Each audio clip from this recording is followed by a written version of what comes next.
Shrimps I find in the Asian market, so we'll cook today. Ayan guys, yung lulutuin natin ngayon.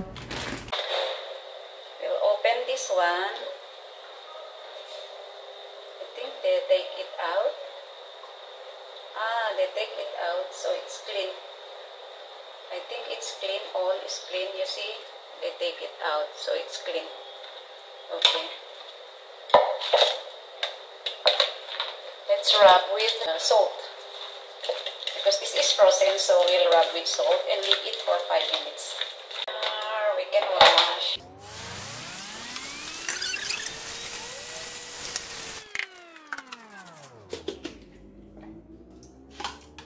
Okay, this is lemon. This is medium. So we'll put it here and leave it for 30 minutes. Ayan. We'll make the mixture. Ayan, gawin natin yung mixture. Ito ay malamig na tubig. Yung all-purpose flour. At lagyan natin ng asin. Konti lang.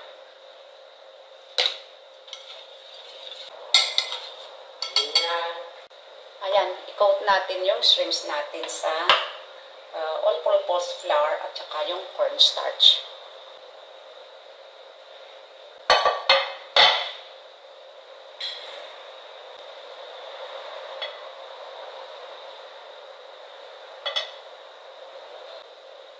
Gawin natin ito lahat pa isa-isa. I-coat natin ng maigi. Ayan. You see? Ayan. Gawin natin pa isa-isa. Yung shrimps pala ay minarinate ko ng lemon 30 minutes para maalis yung lansa kasi malansa siya. Ganun ako magluto.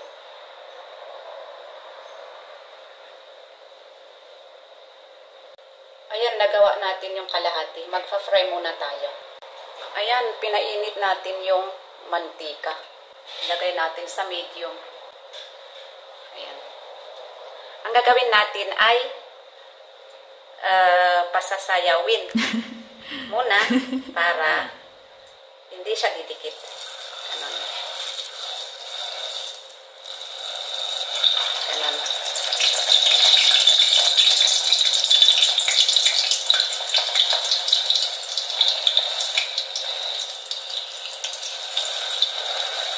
This way, ang sabi nila. Isa pa.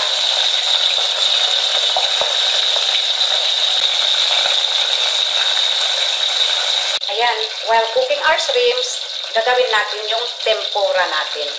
Yung sauce. Ayan, isang baso na. Yung miri sana, yung sabi nila.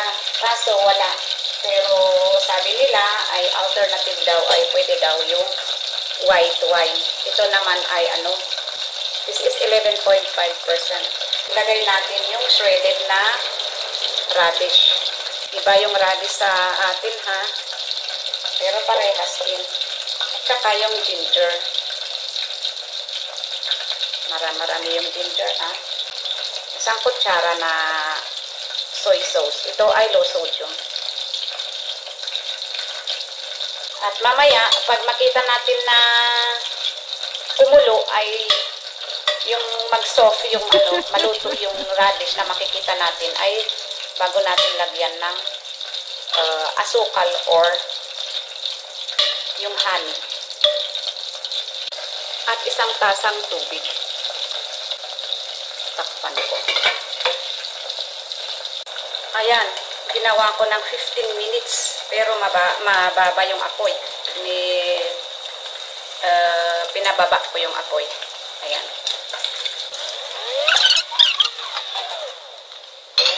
Ulit.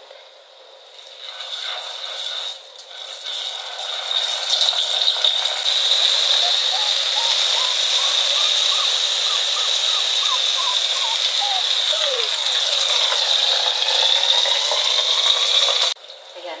Alisin natin after 15 minutes.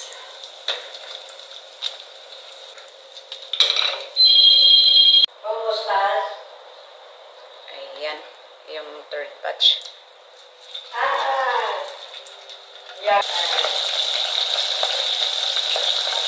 Ayan, lagyan natin ng isang kutsara na honey. Tapos na ata yung honey ko. Ayan.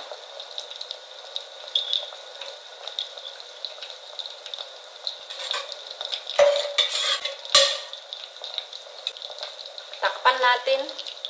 Ganyan ang pagluluto. Ayan. Tapos na yung lulutuin natin. Ito yung last batch. Uy.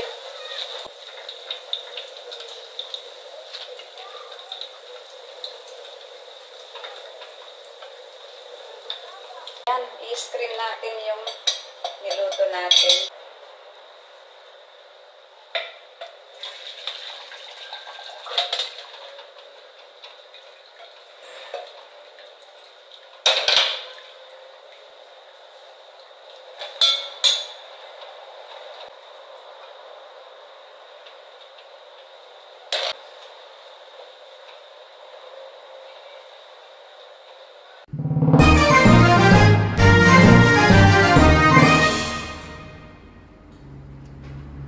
Wow!